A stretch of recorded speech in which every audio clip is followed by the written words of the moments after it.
Hi, I'm Micah Halpern. Thank you for joining me today as I do some thinking out loud. Our first segment is called Background Briefing. The first thing I've been thinking about is chocolate.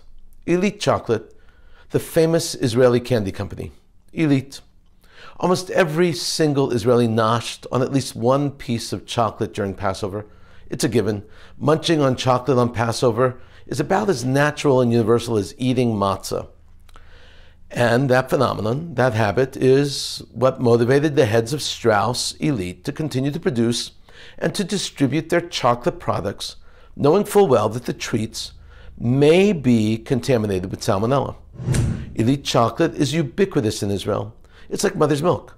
Not responding immediately to a potential countrywide hazard exposed the priorities of Strauss Elite leadership. Money über alles. Money over all. These business people were so myopic, so concerned about profits, that they failed to realize until after the fact that the delayed response will, in the end, hurt their company far worse than coming clean. They were penny wise and pound foolish to hilt. The potential for lawsuits is gargantuan. The damage to the reputation is looming. The salmonella recall on Israeli snacks made in the Strauss Elite Nof HaGalil plant, which used to be called Nazareth Elite, by the way, no pun intended, resulted in the Ministry of Health revoking their permit and immediately shutting down the factory for 3 months or until the issues are resolved. And the United States FDA issued a formal announcement of the recall, listing dozens of products that are now recalled: chocolate, candy bars, cakes, bazooka bubblegum. Elite first opened in Ramat Gan in 1934. The Fromenchenkos came to Palestine from Riga, Latvia in 1933 with chocolate machinery and chocolatiers, people who know how to make chocolate. In Riga, they had founded a chocolate company named Laima, which is the name of the Latvian goddess of fate.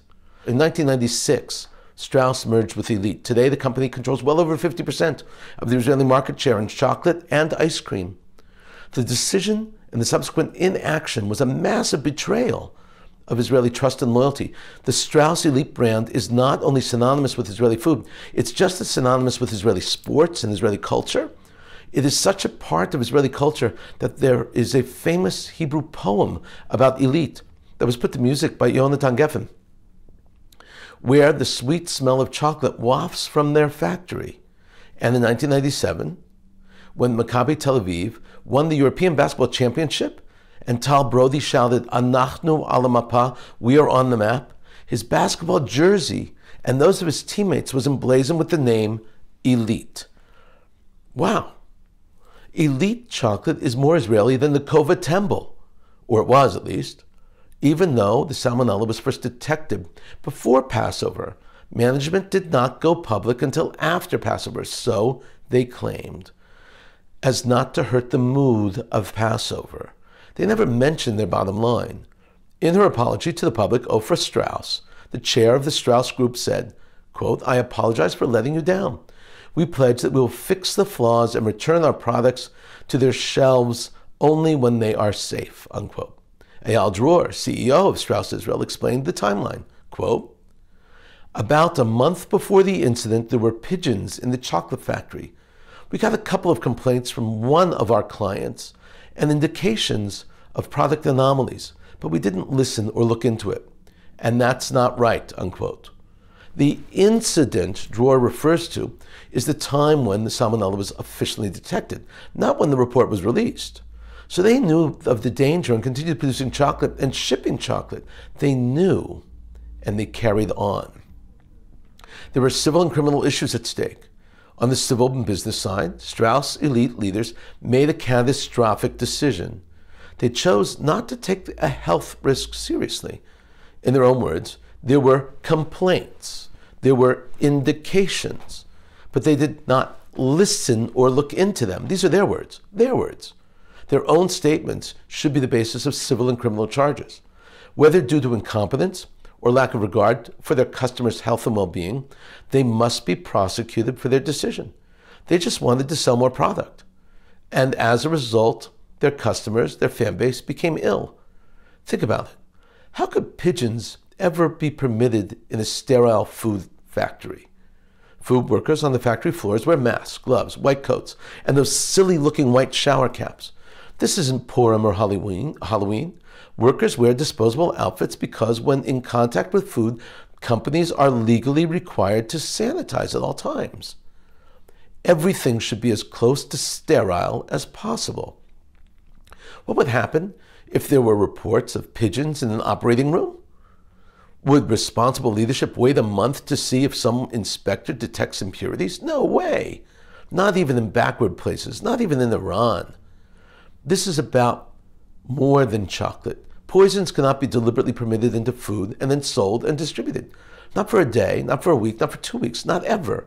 That is what the heads of Strauss Elite did. They knowingly permitted poison in their products. They did not know how much poison. Management took a risk. Israelis ate the chocolate. Thankfully, no one died. I've also been thinking about the war in Ukraine. How can I not think about the war as it rages on? The war in Ukraine continues, and it is brutal.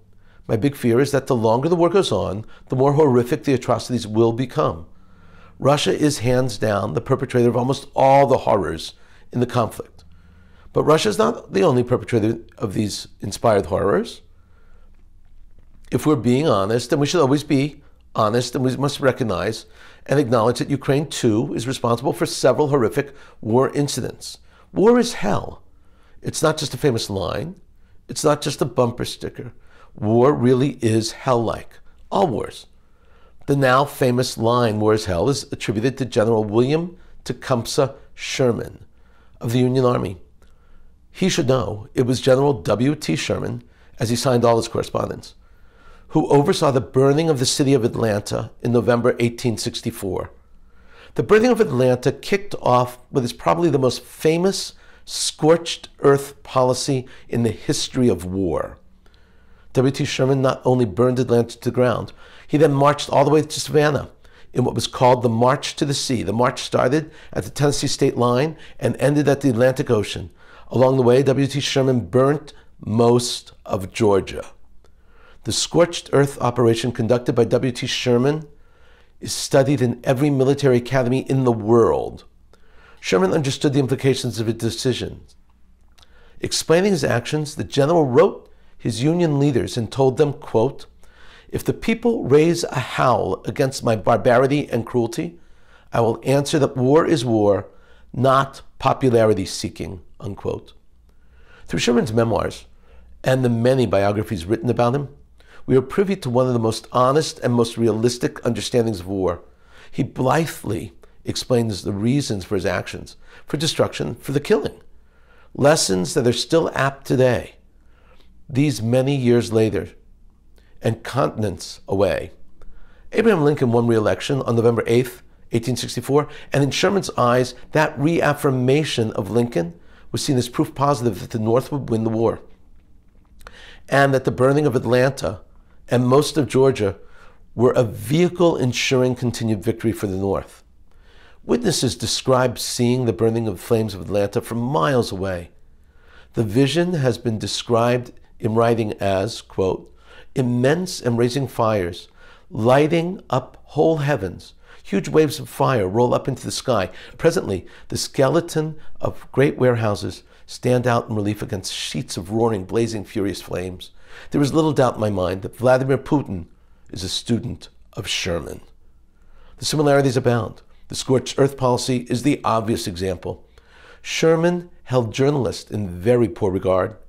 He thought that they hurt the war effort and that they were an awful influence on the morale of his forces. About them he said, quote, "If I had my choice, I would kill every reporter in the world, but I am sure we would be getting reports from hell before breakfast," unquote. Sherman would have instinctively understood what President Putin is trying to accomplish. Their mantra would be the same. You could break the local population if you destroy certain aspects of the society. Sherman's target in Atlanta were the city's industrial and business districts. He focused on the factories. They were the biggest buildings. They were the structures that would burn the longest and would be seen from the furthest distance. It was more about terror and intimidation than it was about victory. Atlanta had already fallen. This added destruction, this horrific act of carnage, and those that followed were perpetrated after the battle. The smoldering embers would last for weeks. Sherman was making a point, and his point was made well. What we are seeing today, all that is happening in Ukraine at the hands of Putin's Russian forces, is an attempt to convey the same message that Sherman made in his march to the sea. Vladimir Putin wants everyone on that swath of land in the Donbas region to recognize that they were under Russian control. It is Putin's march through Ukraine. The difference is that Sherman engaged in and carried out wanton acts of destruction after the tide had shifted and the North was going to win. Putin is restless, impatient. Putin is jumping the gun. William Tecumseh Sherman's father greatly respected the famous Shawnee chief, the hero warrior Tecumseh, so much so that he named his son after him. According to one of General Sherman's biographers, until he was baptized at the age of 9 or 10, Sherman's first name was simply Tecumseh. During the baptism, the family priest insisted that he could not and would not baptize a child with a pagan name, so the name William was added. It is difficult to see some U.S. heroes as they truly were, to see that evil world leaders like Putin adapted ideas of these American heroes. It is also important to understand that the Civil War ended and the country united because of William Tecumseh Sherman. By the way, the Shawnee Chief Tecumseh was a massive American hero. Coming up next, Points of View. First up is a column from the New York Daily News. It was published on Saturday, April 30th, 2022, and was penned by Charles Fane Lehman. The piece is entitled How to Stop the New York City Hate Crime Surge. The uptick of hate crime has been so dramatic, you would think it impossible to ignore, yet people are ignoring it. Targets of this hate are mostly Jews and Asians. The shocking reality is little has been done to stop the crimes or to punish its perpetrators. Lehman illustrates this and even gives some suggestions and solutions. The numbers are painful. New York City conviction rate on hate crimes is just 15%. And in the Bronx, that number is astonishingly low. It's 1% conviction. Can you even imagine that? It means that there is no interest on the part of leadership to stop the plague. This is how Lehman begins. Earlier this month, 27-year-old Dion Marsh went on an anti-Semitic rampage in Lakewood, New Jersey, a heavily Orthodox Jewish community outside New York City. According to federal prosecutors, Marsh carjacked one Jewish man, then used 2 different cars to run down 3 different Jewish men, one of whom he also stabbed. Lehman explains that this is a much bigger issue than this one report and the numbers that are skyrocketing. Lehman writes, the problem is more than just isolated incidents. According to the New York City Police Department data, there were 565 hate crimes reported in 2021, 99% increase over 2020, up 26% from 2019. Early projections indicate this year is worse. Hate crimes incidents are up 21% year to date per the city's ComStat portal. Action is needed now. Mayor Adams, I argue, in a recent Manhattan Institute report, should launch a zero-tolerance campaign against hate crime. The city's leaders, civilian and law enforcement, need to say in one voice that those who commit hate crimes will be caught and prosecuted to the fullest extent of the law. Now Lehman shows just how backwards the current policy is. He writes, despite real commitment, law enforcement is also struggling with the problem.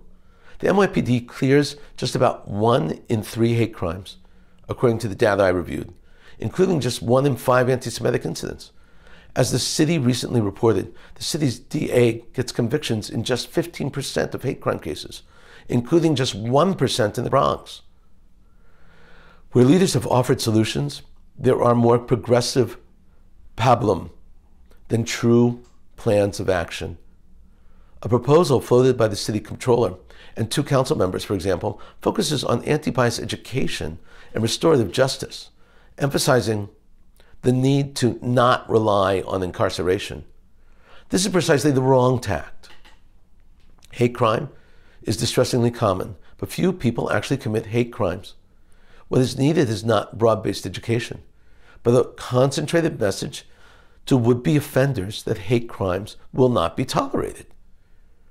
Lehman now concludes his column by pointing out that everything leads us to say that hate crimes are on the rise and will continue to rise. They need to be stopped. He writes, such a project is necessary to address the climate of fear now gripping many New York's minority neighborhoods.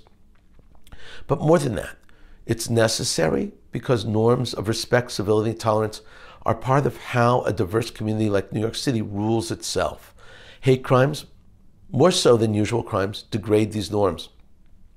Hate crimes enforcement helps secure the boundaries that make comity and therefore self-governance possible. Every sign suggests that New York's hate crime problem is only going to get worse. New York's leaders have an obligation to act decisively, act now. This is truly an insightful and deeply troubling and important issue. Thank you. Next up is a column by Herb Kanan from the Jerusalem Post. It appeared April 28, 2022. It is a thought piece stimulated by an interview with Michael Walzer. Michael Walzer is probably the most important political philosopher alive today. The column was based on a conversation with Walzer before he delivered the lecture on moral philosophy at the Hebrew University. Walzer is insightful and brilliant. He's also an unapologetic Zionist who loves Israel for what it is. The piece is called Ukraine as an Argument Against Anti-Zionists on the Left, subtitled U.S.-Israel Affairs. Leading leftist U.S. philosopher Michael Walzer talks to the Post about Ukraine, Amnesty International, and Jewish peoplehood. This piece is so important. Kanan begins. The American political philosopher Michael Walzer was a 33-year-old Harvard professor and anti-war activist giving speeches against U.S. involvement in Vietnam in the summer of 1967 when the Six-Day War broke out. Suddenly, as he wrote in 2017 in the Fathom Journal, I was also speaking in defense of the Israeli preemptive strike against Egypt. He said that his audiences were often hostile and that both pacifists and hawks demanded to know how he could reconcile fierce opposition to one war while supporting another. Kanan now gives Walzer's explanation of how the left in the United States and how the Russian invasion of Ukraine can be used to help understand Israel. He writes, Walzer said that while there are some on the left who blame everything on NATO expansionism and American imperialism and apologize for the Russians, and others on the far left who criticize the Ukrainians for not surrendering because they feel that preventing the loss of life is more important than Ukrainian freedom, there's an awful lot of people on the left, the liberal left, who are very strongly supporting Ukraine. And I think we should be making the point that if they support a nation state like Ukraine, they should support a nation state like Israel. But don't hold your breath. As Walzer himself wrote in a 2019 essay in Dissent called Anti-Zionism and Anti-Semitism, the most common leftist version of anti-Zionism derives from a strong opposition to nationalism and the nation state. Yet the opposition is selective, he noted. And when the second half of the 20th century witnessed the collapse of the British, French, and Soviet empires, most on the left supported pretty much all the post-imperial creations except one. And now, the conclusion. But how to recapture that sense of Jewish peoplehood, Walzer was asked? I think that Israel and diaspora Jews are going to grow apart. But how far apart is something we can try to control. With more and better Jewish education here in the U.S., and with much greater effort from the U.S. side to spend time in Israel. Walzer advocated what Hebrew University political scientist Shlomo Aviniri once termed half aliyah. You should stop telling people to come to live in Israel, Walzer advised. Some will, a small number every year. But the real goal should be to get Americans to visit, establish business ties, professional ties, to send their kids. It is this moving back and forth, he argued, that will increase American Jewry's sense of belonging to a people, and not to what the founders of the Reform movement and other assimilationists over the decades have referred to as a faith community. This is great advice. Thank you, Michael Walzer. Coming up, commentary through cartoons, where pictures tell the story. I want to show you 4 cartoons today and a 22-second video. The video is classic. It's a classic. It clearly shows two distinct groups of people that exist in the world. It is all about how we clean up. Watch this.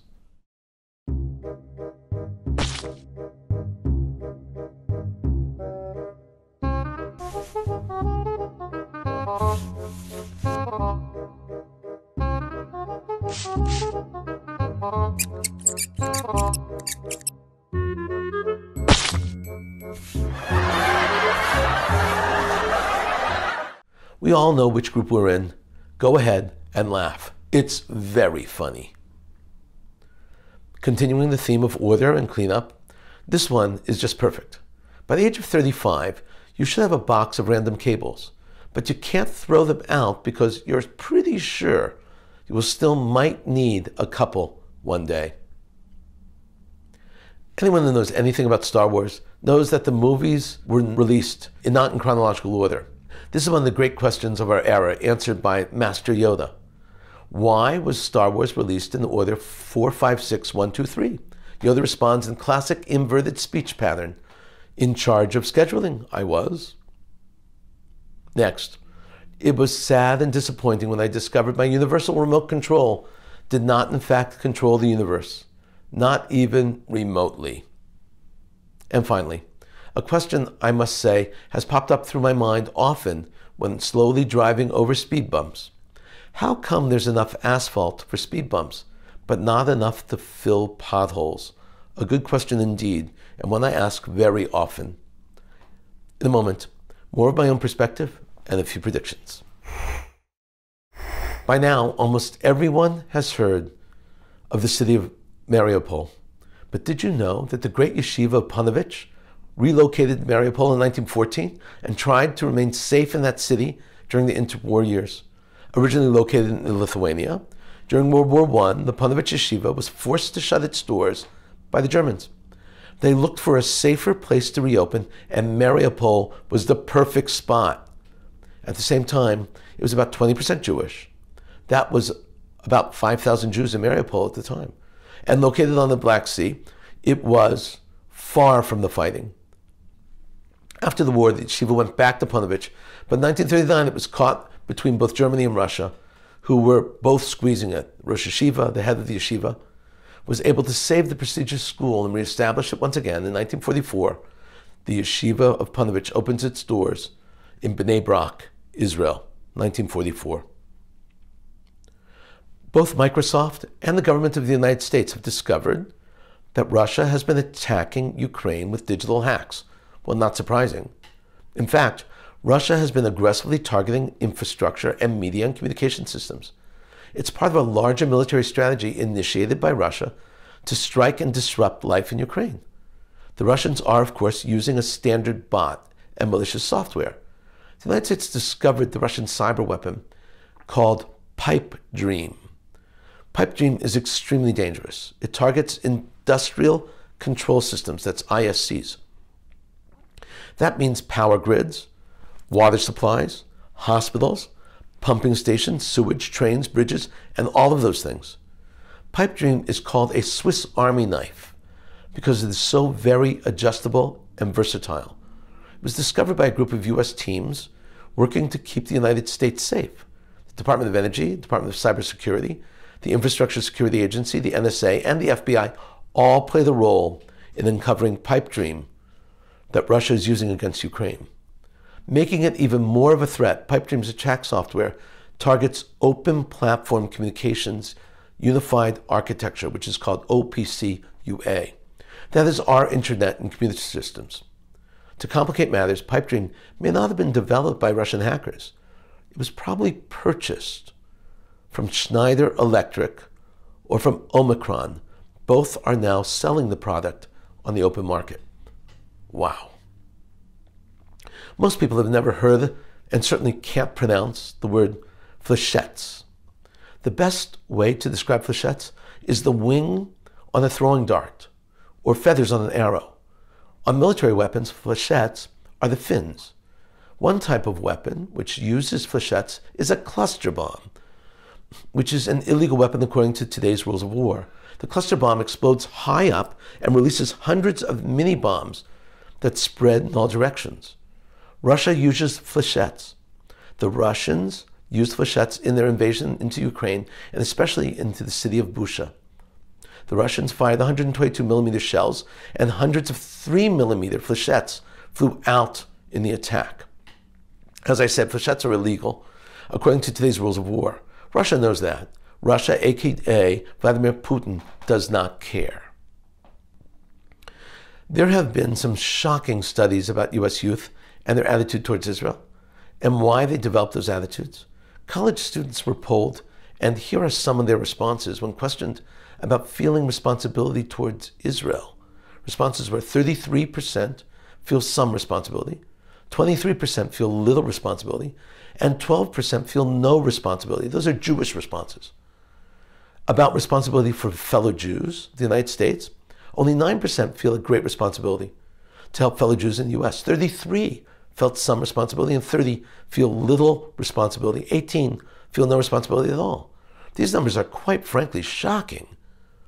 Nearly half the college students polled have little to no responsibility for their fellow Jews in the United States. Responsibility is a loaded term. It implies more commitment than the word care or feeling, but this is worrisome. At the same time, 23% of the students polled reported that anti-Israeli climate on campus or elsewhere has forced them to hide their Jewish identity. And 28% say that anti-Israeli climate on campus and elsewhere has made them rethink their own commitment to Israel. 54% say that it has not affected them. Jews are hiding their Jewish identity, and young Jews are questioning their connections to Israel because of toxic climate on campus. This is a big problem. It is a big, worrisome problem. We've been thinking out loud about a lot today. Now that you know what I've been thinking, let me know what you're thinking. Email me at micah@jbstv.org. Tweet me at Micah Halpern. Tell me what you think. Before we end, let me leave you with one piquant piece of information. Did you know that the Mishnah often uses the metaphor of crowns? Crowns. In Avot, Pirkei Avot, the Ethics of the Fathers, chapter 4, Mishnah 17, Rabbi Shimon says, there are 3 crowns: the crown of Torah, the crown of priesthood, and the crown of kingship. And the crown of good name is superior to them all. This is not a contradiction. A good name is not a 4th crown. It is better than the 3 crowns, including the crown of Torah. This assertion is significant. One's reputation is of great value. One's good name is of great value. It is something Strauss Elite, once the crowning chocolate suppliers of Israel, seem to have lost sight of. Thank you for thinking out loud with me, Micah Halpern. Let's think out loud again next week on JBS.